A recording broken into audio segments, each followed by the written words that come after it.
ఏ ఒక్కడు ఉండడు. అవును. అదే వందల కోట్లు సంపాదించేటోడు వెంట ఎన్నో వందల మంది ఉంటారు. అవును. ఆ రూపాయి చివరికి ఏమవుతుందో నీకు తెలుసు, నాకు తెలుసు. అవును. మనకు వచ్చింది రూపాయి గుర్తు.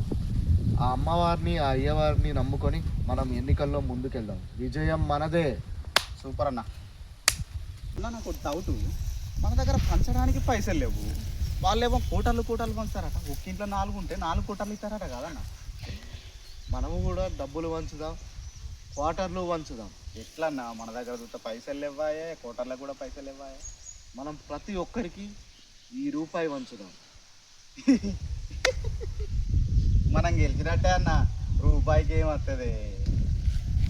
అసలు నీకు ఈ రూపాయి విలువ తెలుసా? చెప్పన్న చెప్పు. నీకు ఈ రూపాయి విలువ తెలియదు కాబట్టి నువ్వు నవ్వుతున్నావు. అదే ఈ రూపాయి విలువ తెలుసుంటే నువ్వు బాధపడేవాడివి. దాని విలువ ఏందో చెప్పన్నా, నేను వింటాను, నలుగురికి చెప్తా కదా. చిన్నప్పుడు మనం స్కూల్కి వెళ్ళకపోతే అమ్మ ఇదే రూపాయిని మన చేతిలో పెట్టి స్కూల్కి పంపించేది. నిజమే. 60 సెకండ్లు ఫోన్ మాట్లాడాలంటే నీకు ఇదే రూపాయి దిక్కైంది. అది నిజమే. చివరికి మనం చనిపోయినప్పుడు నుదుటన బొట్టుగా పెట్టేది కూడా ఇదే రూపాయి. అది నిజమే. అదే ఈ రూపాయి విలువ తెలిసిన వాడు ప్రజాధనాన్ని సక్రమంగా ఖర్చు పెడతాడు.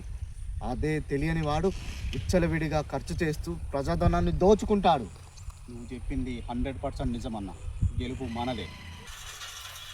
అన్న పైసల గురించి చెప్పింది కానీ మరి కోటర్ గురించి చెప్పలేదు ఏందన్నా? నేను కోటర్లు ఇస్తా. ఎలా అన్నా? చెప్పేది విను. నేను నువ్వనుకున్న కోటర్లు ఇవ్వను. మరి ఏ కోటర్లు అన్నా?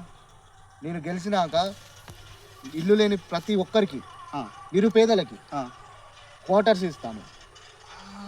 అంటే తాగే కోటర్లు ఇవ్వవు? తాగే కోటర్లు కాదు, పేదలకు నివసించడానికి ఉండే అందుకు క్వార్టర్స్. అన్నా సూపర్ కాన్సెప్ట్ అన్నా.